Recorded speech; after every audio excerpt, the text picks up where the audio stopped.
Class 9th SST chapter 1 video 2। यहाँ आप देखेंगे एक मैन एंड एनवायरनमेंट का एक छोटा सा टेबल दिया गया है। यहाँ पर बताया गया है कि वातावरण और मनुष्य इन दोनों के एनवायरनमेंट में कितना अंतर होता है या क्या समानताएं होती हैं। पहला अपन देखें environment of natural environment, elements of natural environment. क्या क्या चीज़ें हैं जो नेचुरल एनवायरनमेंट को बनाती हैं, हमारे आसपास के वातावरण को बनाती हैं। फिजिकल, जैसे कि आपको नदी, पेड़, पहाड़, पौधे सब दिखते हैं। फीचर्स, हर चीज़ के अपने अलग अलग गुण हैं। आग का अलग नेचर है और अपना पानी का नेचर अलग है। क्लाइमेट्स, हमारे यहाँ मौसम होते हैं। जो नेचुरल एनवायरनमेंट है उसमें मौसम बहुत अहम मायने रखता है। ड्रेनेज सिस्टम, ड्रेनेज सिस्टम मतलब कि पानी अगर बहता है तो कहाँ कहाँ जाता है। नदियाँ हैं, छोटे छोटे नाले हैं, नदियों में मिल जाते हैं और नदियाँ जो हैं समुद्र में मिल जाती हैं। वापस फिर भाप बनती है, समुद्र के आस फिर से बादल बन के वापस पानी आ जाता है। वेजिटेशन मतलब कि पेड़ पौधे, फल फूल जो हमें मिलते हैं। सॉइल मतलब मिट्टी, मिट्टी भी हर जगह अलग अलग प्रकार की होती है। राजस्थान में अलग मिट्टी है, गुजरात में अलग मिट्टी है, और हम देखें केरल, चेन्नई, तमिलनाडु, एमपी में अलग अलग मिट्टी है। यहाँ तक कि भोपाल, होशंगाबाद में भी अलग अलग मिट्टी है। वाटर, पानी। लिविंग ऑर्गेनिज्म, जीवित वस्तुएं या जीवित चीज़ें जो हमें हर जगह मिलती भी है और नहीं भी मिलती है। जैसे कि ऊँट है, ऊँट लिविंग ऑर्गेनिज्म है लेकिन वो यहाँ पर ज़्यादा नहीं मिलता। वो कहाँ सर्वाइव करता है? राजस्थान में।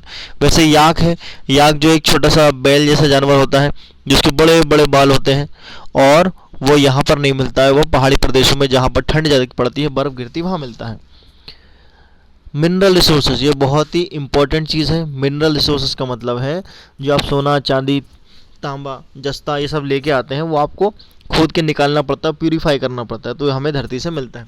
तो these all are the elements of natural environment. दूसरा एलिमेंट है कल्चरल एनवायरनमेंट। कल्चरल का मतलब है कि हमारे देश की या हमारे लोगों की या किसी भी प्रकार के लोगों की जो हैबिट्स हैं।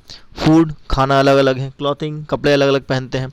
हाउसिंग, हर जगह घर भी अलग अलग प्रकार के बनाए जाते हैं। यहाँ पर हमारे यहाँ बर्फ़ नहीं गिरती है, पानी की वर्षा कम होती है, तो हमारे घर की छत जो है वो फ्लैट होते हैं।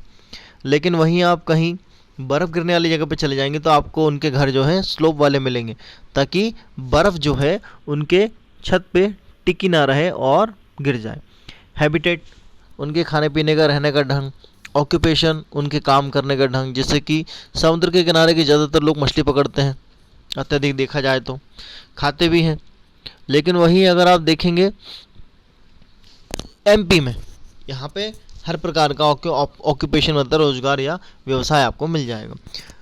रिलीजियस रिचुअल्स, सबके जो धार्मिक मान्यताएं हैं वो अलग अलग हैं। हिंदू, मुस्लिम, सिख, ईसाई सब अपने अपने हिसाब से पूजा पाठ करते हैं। सोशल प्रैक्टिसेस, सोशल प्रैक्टिसेस का मतलब है कि किस तरह से हम अपने समाज में रहते हैं। छोटा बच्चा होता है वो स्कूल जाता है, पढ़ता लिखता है, पेपर देता है, बड़ा होता है और नौकरी ढूंढता है, जॉब करता है। लेकिन वहीं जिनके पास पहले से खेती बाड़ी है वो क्या करते हैं, बचपन से ही खेती बाड़ी काम सीखते हैं और बड़े होकर उसी में आगे लग जाते हैं। तो जो हम काम करते हैं वो कहलाता है सोशल प्रैक्टिसेस। ट्रांसपोर्ट, यातायात, किस तरह से हम इधर से उधर जाते हैं।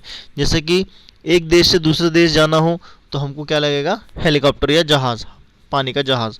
लेकिन वहीं हमें भोपाल टू होशंगाबाद जाना है तो कार, जीप, ट्रक, बस, किसी से भी जा सकते हैं।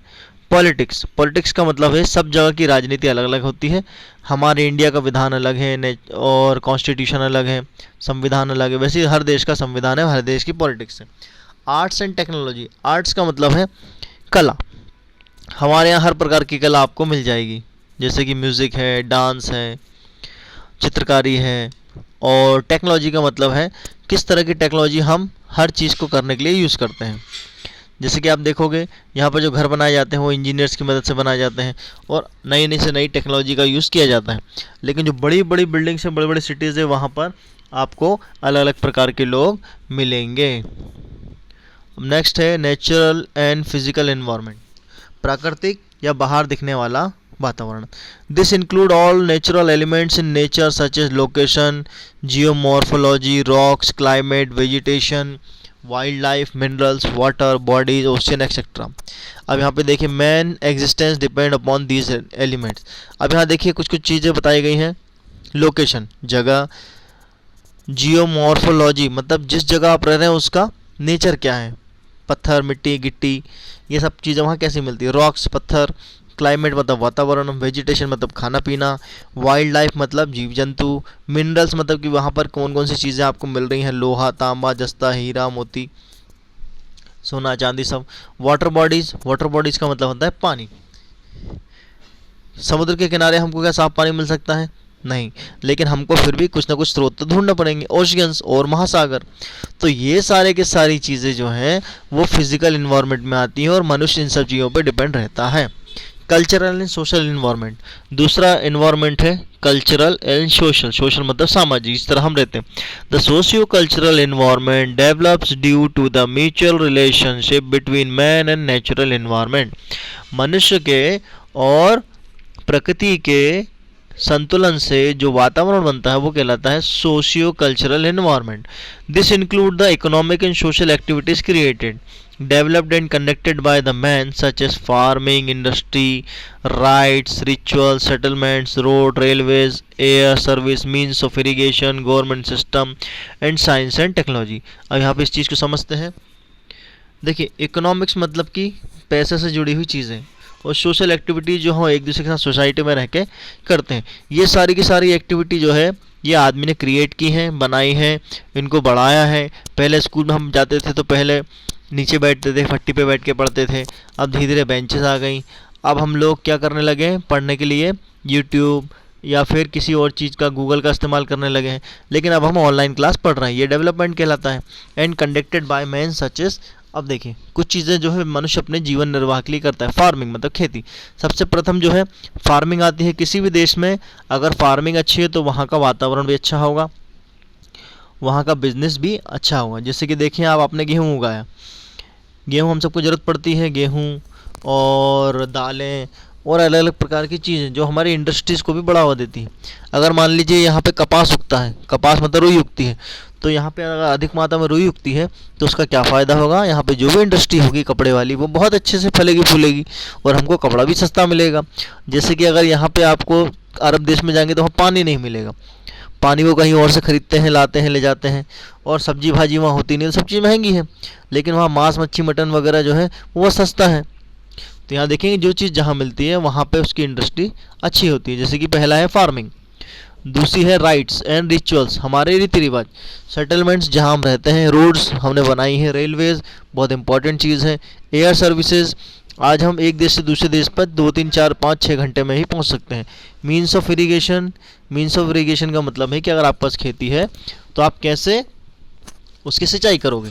गवर्नमेंट सिस्टम, यहाँ पे गवर्नमेंट सिस्टम आपने देखा होगा, बच्चे पढ़ लिख कर किसी भी सेक्टर में जा सकते हैं, जैसे कि पुलिस में, रेलवे में या किसी भी गवर्नमेंट जॉब में। तो यहाँ पे गवर्नमेंट सिस्टम है। And science and technology, science and technology बहुत ज़रूरी है। आज जो आप मोबाइल हाथ में लेकर पढ़ रहे हो वो साइंस एंड टेक्नोलॉजी की मदद से ही हो रहा है। Man keeps changing and modifying his natural environment, आदमी अपनी ज़रूरतों के हिसाब से, अपनी ज़रूरतों के हिसाब से नेचर को और इन्वायरमेंट को बदलता रहता है। अब पहला काम यहाँ पे दिया गया है, list the natural and cultural element of environment found in the surrounding of your school and discuss them in your class. अब यहाँ पे दिया गया है कि आपको ये बताना है कि आपके स्कूल के आसपास आप जब देखते हैं तो नेचुरली क्या क्या मिलता है आपको और कल्चरली क्या क्या मिलता है। नेचुरली देखें तो आप अपने स्कूल के ग्राउंड में खड़े हुए हैं, वहाँ पे देखिए पेड़ है, ज़मीन है, सामने पूरा गार्डन है, पीछे आपके गार्डन है, सामने ज़मीन खाली पड़ी हुई है और अच्छे अच्छे पेड़ पौधे हैं और आपके पीछे खेलने के लिए ग्राउंड है। तो ये सब नेचुरल हो जाता है।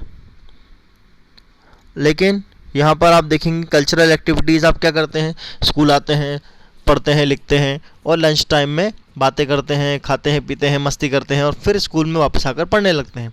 और स्कूल में सब अलग अलग बैठते हैं, लेकिन जैसी छुट्टी होती है सब आपस में ग्रुप बनाकर अपने अपने घर को चले जाते हैं। तो यहाँ देखिए ये सब चीज़ें ही आपको list the natural and cultural element में करनी थी।